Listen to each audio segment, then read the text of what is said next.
Hello everyone, welcome to Ashand Academy. My name is Aditya and you're watching these videos from the book written by Lakmeer Singh and Manjeet Kaur for biology of class 10th.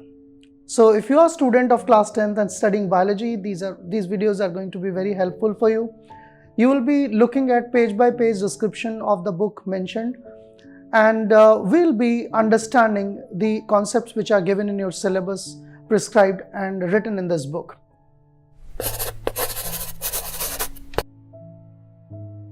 So as we have seen, जैसा कि हमने देखा, nutrition जो है that is to fulfill the requirements or needs of a living organism to carry out life processes. And broadly speaking, अगर हम broadly बात करें तो nutrition को हम दो parts में divide कर सकते हैं. Modes of nutrition जो है, we can divide it into two parts. One part is autotrophic and the second part is heterotrophic. Now as the word suggests, जैसा कि हमको यहाँ word से ही पता चल रहा है, auto means automatically, self. Hetero means variable. It is not self, it is derived from elsewhere. तो अगर कोई organism अपना food किसी दूसरे source से लेता है, वो खुद नहीं बना सकता है, that mode of nutrition is called as heterotrophic. But if organism can make their own food and they do not rely on other organisms for deriving their food, that mechanism is called as autotrophic.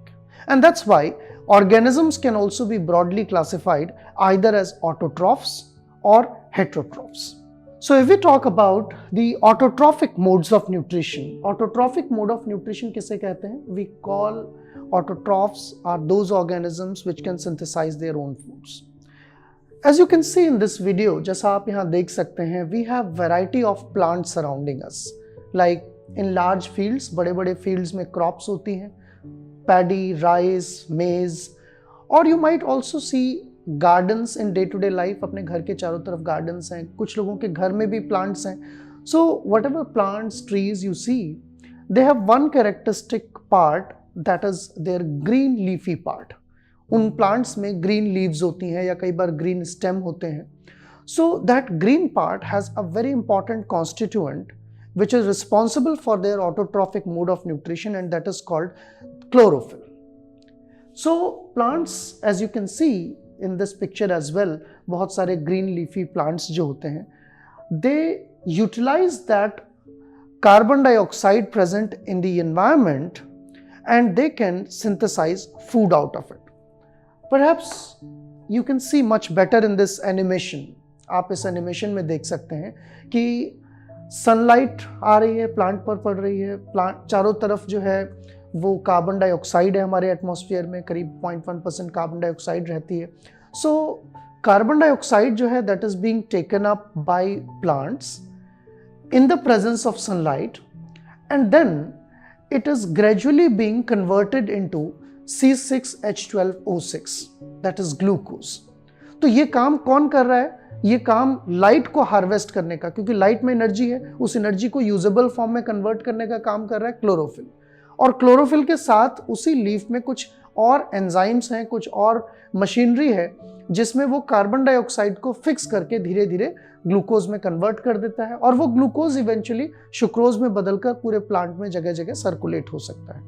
So this entire process, इसको एक general reaction के through हम depict कर सकते हैं, that is 6CO2 plus 6H2O that gives rise to C6H12O6, and this is called as photosynthesis, which is taking place in presence of light. At the same time, you will also see in this reaction that there is evolution of oxygen. यहाँ पर oxygen भी produce हो रही है. तो कितना interesting है, देखिए प्लांट अपना खाना भी बना रहे हैं और उनके खाने का जो बाई प्रोडक्ट है, जो वेस्ट प्रोडक्ट है, ऑक्सीजन, वो हम सब के लिए, सारे लिविंग ऑर्गेनिज्म के लिए रेस्पिरेशन का एक इंपॉर्टेंट जरिया है, रेस्पिरेशन करने में मदद करता है. सो इस एनिमेशन में आपने देखा कि किस तरह से प्लांट फोटोसिंथेसिस करते हैं और क्यों उनको ऑटोट्रॉफ्स कहा जाता है. So let us continue further, हम आगे चलते हैं. अब हम एक दूसरे मोड की बात करते हैं, that is called as heterotrophic mode of nutrition. Heterotrophic mode of nutrition क्या है? तो हेट्रोट्रॉफिक मोड ऑफ न्यूट्रिशन जो है वो है किसी दूसरी जगह से, hetero means others, trophos means nutrition. So when the nutrition is taken from others, then it is called as heterotrophic mode of nutrition, and this is mostly seen in animals. In fact, जो हमने living organisms का plant और animal में classification भी किया है, तो early days में इसी बेसिस पर क्लासिफिकेशन किया गया था. ऐसे सारे ऑर्गेनिज्म जो अपना खाना खुद बना सकते हैं वो प्लांट्स कहलाए, और जो ऑर्गेनिजम्स अपना फूड नहीं गैदर कर सकते दे वर कॉल्ड एज, जो अपना खाना खुद नहीं बना सकते they were called as animals. But we will see one category of organisms which do not fit in either of these groups. इन दोनों ग्रुप्स में से कहीं नहीं फिट होती है, उस कैटेगरी के बारे में भी हम बात करेंगे. लेकिन पहले हेट्रोट्रॉफिक के बारे में थोड़ा और जान लेते हैं. Heterotrophic nutrition is the mode of nutrition, ये एक मोड ऑफ न्यूट्रिशन है in which an organism cannot make or synthesize their own food. Like plants, they don't have chlorophyll, but they depend upon other organisms for their food. तो plants तो inorganic चीज़ों से अपना food बना रहे थे, लेकिन animals जो हैं वो दूसरे organisms से अपना food collect करते हैं. You can see in the insect lot of organisms, lot of day-to-day examples. जैसे एक डियर को देख सकते हैं घास खाते हुए, एक टाइगर को देख सकते हैं डियर को मारते हुए और उसको एज ए फूड कंज्यूम करते हुए, या फिर आप ह्यूमंस को भी देख सकते हैं रेस्टोरेंट्स में खाना खा रहे हैं, ह्यूमंस घर में खाना खा रहे हैं. तो ये सारा क्या है, all these things are heterotrophic mode of nutrition. Now if you continue this, अगर हम आगे चलें तो हम देखेंगे कि हेट्रोट्रॉफिक मोड जो है न्यूट्रिशन का वो भी कई तरह का हो सकता है. सारे ऑर्गेनिज्म का जो खाना खाने का तरीका होता है, फूड ऑब्टेन करने का जो तरीका होता है वो एक जैसा नहीं होता. हेट्रोट्रॉफिक में भी आप देखिए 3 कैटेगरीज यहां पर दी हुई हैं, सेप्रोफिटिक, सेप्रोट्रॉफिक, पैरासिटिक और holozoic. Now what are these 3 things? मैं आपको बता रहा था कि एक स्पेसिफिक मैकेनिज्म होता है जो आप देखेंगे कि ना तो वो ह्यूमन से मैच करता है ना ही वो प्लांट से मैच करता है. That mode of nutrition is saprotrophic और saprophytic mode of nutrition. So what do you mean by saprophytic? इसका मतलब है कि डेड और डिकेड मैटर, डेट्रिटस जिसे हम कहते हैं, जो सड़ी गली चीजें होती हैं, उनसे फूड उनको एज अ न्यूट्रिएंट मानते हैं. तो देखिए नेचर में कितना बैलेंस बना हुआ है इन चीज़ों का. अगर सारा मोड ऑफ न्यूट्रिशन एक जैसा ही होगा, सारे ऑटोट्रॉफ्स ही होंगे, तो क्या प्रॉब्लम होगी? इन्वायरमेंट में ऑक्सीजन इतनी ज़्यादा हो जाएगी कि वो टॉक्सिक लेवल तक पहुंच जाएगी.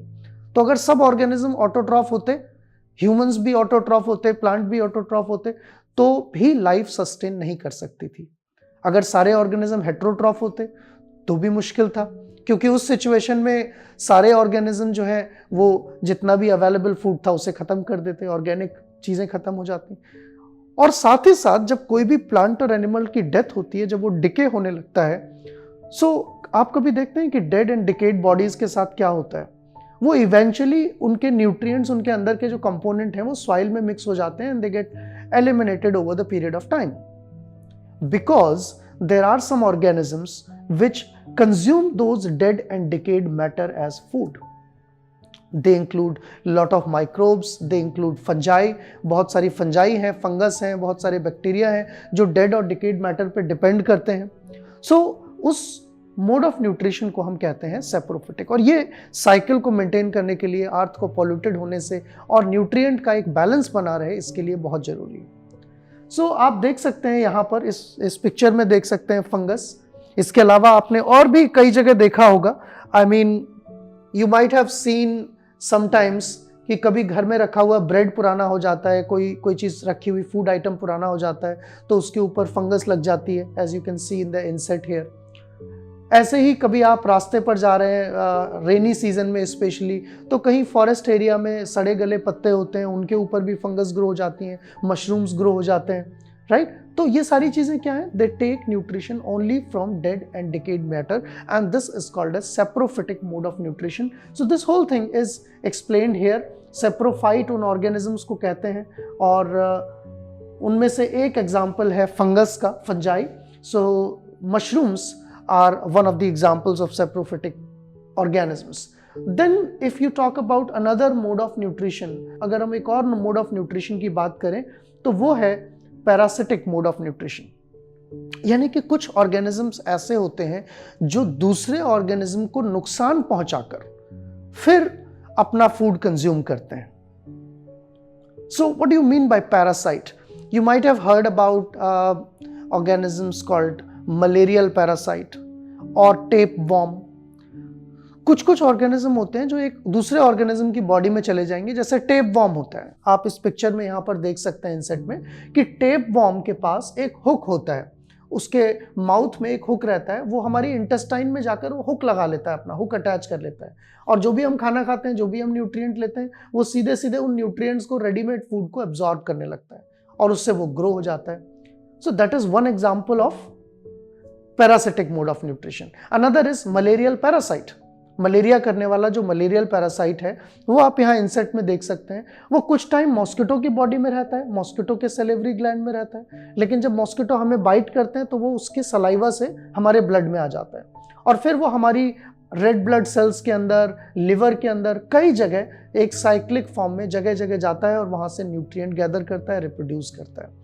So the difference in saprophytic and parasitic mode of nutrition is that parasitic और सैप्रोफिटिक मोड में एक बेसिक डिफरेंस ये है कि सैप्रोफिटिक में किसी दूसरे ऑर्गेनिज्म का नुकसान नहीं हो रहा है, उसमें बल्कि बेनिफिट हो रहा है एनवायरनमेंट का, एनवायरनमेंट क्लीन हो रहा है।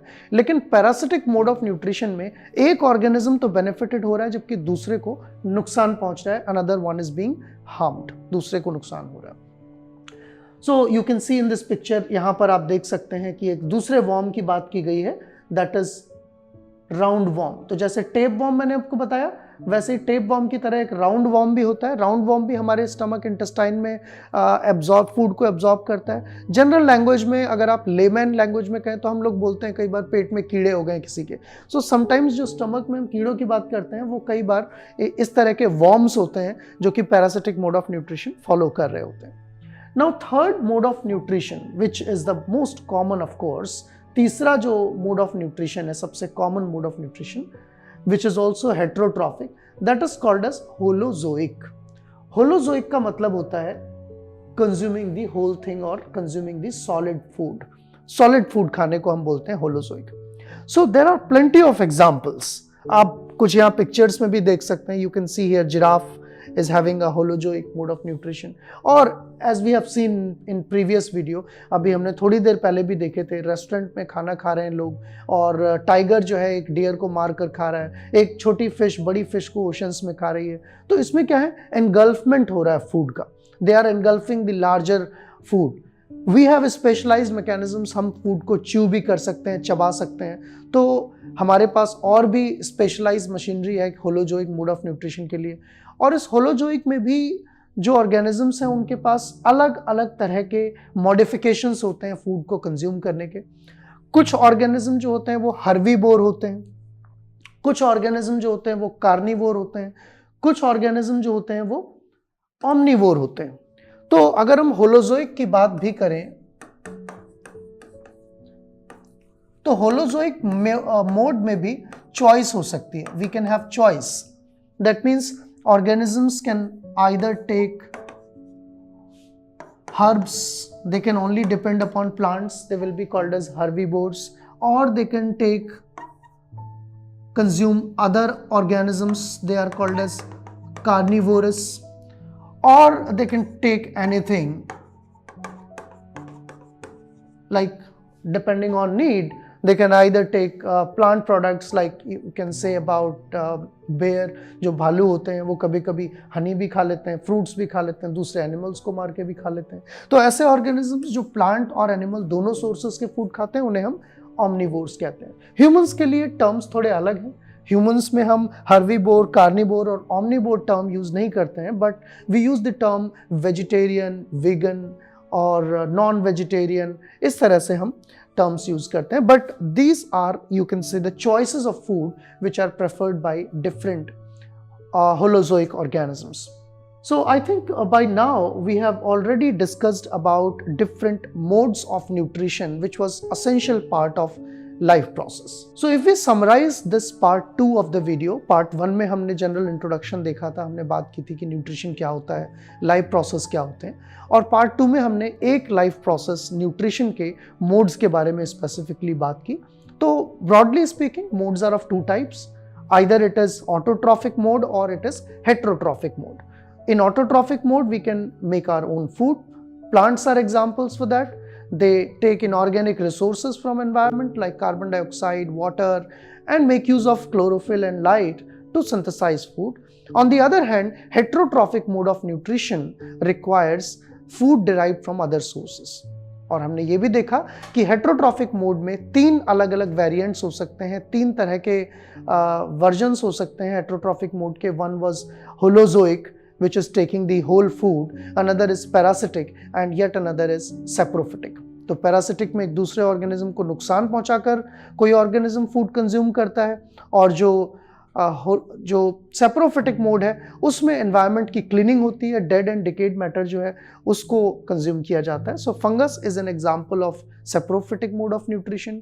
Malarial parasite, tapeworm, roundworm, ये सारे एग्जाम्पल्स हैं पैरासिटिक मोड ऑफ न्यूट्रिशन के. और ह्यूमंस, डियर, टाइगर, ये सारे एग्जाम्पल्स हैं होलोजोइक मोड ऑफ न्यूट्रिशन के. So with this we end the video here. यहाँ पर हम इस वीडियो को एंड करेंगे. And I hope you are enjoying these videos. आपकी तैयारी जो है एग्जाम की और आपकी प्रिपरेशन इस बुक के साथ बहुत अच्छी हो रही होगी. This is what I believe. And if you want to continue the discussion you can always come back and see all the videos related to this topic. आप फिर इस चैनल पर वापस आ सकते हैं. You can share, like and subscribe, and you can always enjoy learning from there. Thanks for watching.